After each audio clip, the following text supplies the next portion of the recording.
नहीं होगी। तब व्यास जी महाराज नारद जी से पूछते हैं कि भगवान की उन लीलाओं के लिए मुझे क्या करना होगा। तब नारद जी उन्हें चतुर्श्लोकी भागवत का ज्ञान देते हैं और बताते हैं कि भगवान की भक्ति यूं ही नहीं मिल जाती, संतों का संग हो, बड़ी कृपा हो, भगवान की महती कृपा हो तब। तो अपने पूर्व जन्म की बात नारद जी स्वयं सुनाते हैं कि हे व्यास जी महाराज सुनिए, मैं और मेरी माता, पूर्व जन्म की मेरी बात है। मेरी माता एक नगर सेठ के यहां दासी थी।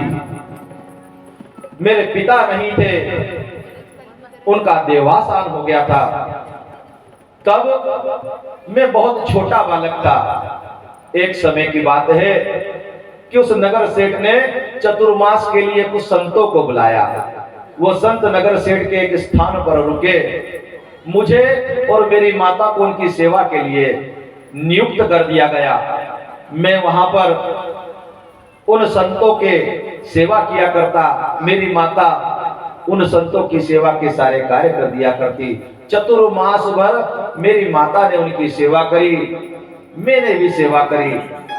और मैं उन संतों का बचा हुआ भोजन जो होता था वो प्रसाद के रूप में पा लेता था। एक संत ने मुझ पर दया करके अपने थाल से प्रसाद दिया तो मेरे अंदर भगवत बुद्धि का संचार होने लगा। अब मैं संतों की सेवा तन मन से करने लगा। और ऐसा करते करते जब 4 माह का समय बीत गया, वो संत जाने लगे। तो एक संत ने मेरे शीश पर हाथ रखा और कहा कि बेटा तुम ये नाम जप किया करना। भगवान का नाम जप मुझे करने का उन्होंने विधान बताया। मैं भगवान का नाम लिया करता। कुछ समय बाद वह संत वहां से चले गए। और जब संत चले गए तब मैं उसी विधान से, जिस प्रकार से उन्होंने नाम जप का विधान बताया था, मैं नाम जप करता रहा।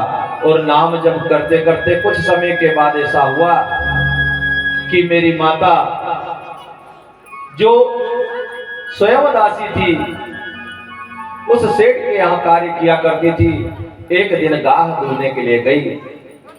भोर का समय था। सांप ने उस माता को काट लिया और मेरी माता शरीर का त्याग करके चली गई। तब मैं अकेला हुआ।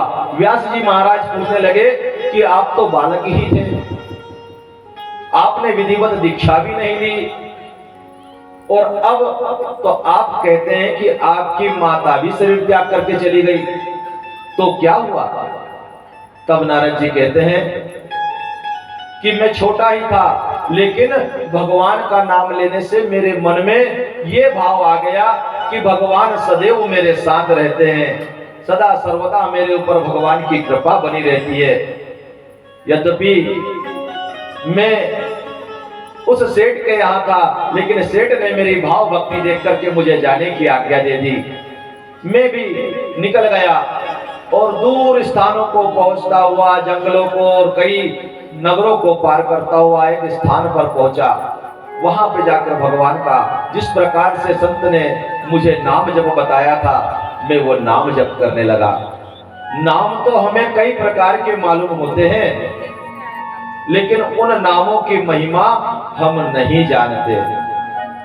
और नाम की महिमा जानने का जो हमारा भाव होता है, किसी भी चीज को हम उतना ही जान पाते हैं जितनी हमारी बुद्धि विकसित हो जाती है।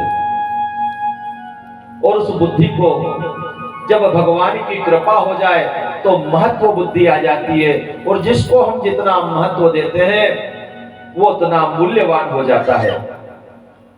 हम जरा विचार करें कि हम जिस वस्तु को अधिक मूल्य देते हैं, अधिक महत्व देते हैं, वो महत्वपूर्ण हो जाती है। अगर हम किसी वस्तु को कम महत्व दें तो भले ही कितनी भी कीमती हो, हमें उसका महत्व नहीं लगता। एक शिष्य बार बार अपने गुरुजी के पास आता, बालकपन से, गुरुजी मुझे कोई मंत्र दे दो। गुरुजी बार बार बोलते, बेटा राम नाम लिया कर। कुछ समय हो गया, फिर आया, बोले बेटा राम नाम लिया कर। उसके मन में ऐसा विचार था कि कोई बड़ा मंत्र मिलेगा तो ज्यादा शक्ति प्राप्त हो जाएगी। शक्ति मंत्र में नहीं, मन में होती है। आप जितने मन से नाम लोगे उतनी शक्ति उस मंत्र में आ जाएगी। अगर हमारे मन में भाव नहीं है, हमारे मन में विश्वास नहीं है, तो किसी भी मंत्र से हमको कुछ प्राप्त होने वाला नहीं। और अगर हमारे मन में विश्वास है तो 2 अक्षर का नाम हो वो भी पार कर जाता है। उस शिष्य के मन में विचार नहीं था। बार बार गुरुदेव उसको राम नाम लेने का कहते और वो हर बार सोचता कि इस बार और सेवा करूंगा, गुरुदेव कोई गूढ़ मंत्र बताएंगे। बहुत समय हो गया, तब गुरुदेव के मन में विचार आया कि इसको राम नाम की महिमा बताना होगी। गुरुदेव ने कहा कि बेटा एक काम कर दे, मेरे पास एक ये पत्थर रखा हुआ है, इस पत्थर को लेके बाजार चला जा और बाजार में जाकर के इसका मूल्य पता करना, इसको बेचना मत, लेकिन इसका मूल्य हर दुकान पर पता करना। वो बालक चला, बाजार पहुंचा तो सबसे पहले हाट में एक जगह पे चर्मकार की दुकान लगी हुई थी, उसके पास गया और जाकर के उससे कहता है कि ये पत्थर मेरे गुरुदेव ने दिया है, इसका क्या मूल्य है। चर्मकार कहता है कि ऐसे तो कुछ मूल्य का मुझे दिखता नहीं, लेकिन गुरु ने दिया है, संत का दिया हुआ है तो कुछ काम का होगा। मैं एक जोड़ी चप्पल है तुझे दे दूंगा। उसने कहा ठीक है भैया, मैं थोड़ा आगे से आता हूं फिर आपको दूंगा। और आगे गया तो मिठाई वाले की दुकान थी, उससे भी यही कहा। तो उसने कहा भैया तेरे लिए और गुरुजी के लिए मिठाई ले जाना। थोड़ा और आगे गया, किराने वाले की दुकान थी, वहां पर गया तो उसने कहा भाई संत का दिया हुआ पत्थर है, कोई हो सकता है चमत्कारी पत्थर हो, तू तो मुझसे 15 रोज का राशन ले जाना। और आगे गया, एक जोहरी था, उसकी दुकान में पहुंचा और जाकर के उसको पत्थर दिखाया। भैया इसका क्या मूल्य होगा।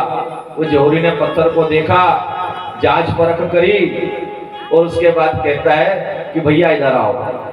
और जो गद्दी पे स्वयं बैठा हुआ था वो उस गद्दी पे उसको बैठा दिया और कहा कि तेरी दुकान हो गई और ये पत्थर मुझे दे दे। दुकान आज से तेरी और पत्थर मुझे दे दे। अभी तक तो वो पत्थर को लेकर के जा रहा था, ऐसा उछालते हुए लेकर जा रहा था, कहीं जेब में रख लिया, कहीं थैली में पटक लिया। लेकिन जब जोहरी ने कहा कि ये पूरी दुकान में तुझे देता हूं, ये पत्थर मुझे दे दे, अब पत्थर को संभाल करके रखा उसने अंदर और अंदर रख करके वापस आया कि कोई छीन ना ले पत्थर। आया गुरुजी के पास आकर के कहता गुरुदेव ये पत्थर है कि जादूगर है। जिसके पास गया उसने कुछ ना कुछ देने का कहा और जोहरी के पास जब पहुंचा तो उसने तो पत्थर के बदले पूरी दुकान दे दी और उसकी दुकान में बहुत सोना चांदी था। ऐसा क्या है। तब गुरुदेव ने पास में पड़ा हुआ एक लोहे का सामान रखा था, उसको छुआया और वो लोहा सोना बन गया। जैसे ही सोना बना तो बोले गुरुदेव ये पारस पत्थर है। बोले हाँ। तो बोले गुरुदेव आपने तो उसको छत में खोस रखा था। बोले बेटा जैसे तूने भगवान के नाम को केवल मुंह में खोस रखा है, मन से नहीं लेता, केवल मुंह से बोलता है। अगर तुझे मैंने कहा कि बेटा राम नाम लिया कर तो तू राम नाम लेता है, लेकिन मन से नहीं लेता, तू केवल इसलिए लेता है कि लेना है। तू अगर मन से ले ले तो राम नाम तेरा उद्धार करने वाला हो जाए। तुलसी रा के कहत से निकलत सकल विकार, पुनि आवत पावत नहीं मां पुनि देत की बात। रा के कहने से सारे विकार निकल जाते हैं और मां सारे विकारों को बाहरी कर देता है और दरवाजा लगा लेता है। तो राम नाम की महिमा उस शिष्य को जब गुरु ने समझाई, नारद जी को जो छोटा सा मंत्र दिया था उसको ही वे बारंबार जप करते रहे और जप करते करते उनके हृदय में भगवान के दर्शन हो गए। भगवान का जब दर्शन उन्होंने पाया और भगवान का दर्शन पा करके वे नेत्र जब खोलते हैं तो बारंबार जप करने लगते हैं, बारंबार भगवान का निवेदन करने लगते हैं कि हे प्रभु, आपकी मोहनी मूर्त को मैंने अभी हृदय में देखा था, अब आप कहाँ हो, कहाँ है प्रभु आप। तब उस समय आकाशवाणी होती है और आकाशवाणी कहती है कि हे बालक, तुम इस जन्म में मुझे नहीं पा सकोगे, लेकिन आने वाले जन्म में मेरे पार्षद बनोगे। इस जन्म में तुम्हें मेरा भान हो जाए, इसीलिए मैंने तुम्हारे हृदय में अपना स्वरूप प्रकट किया है। अब तुम निरंतर ध्यान और भजन करते रहो।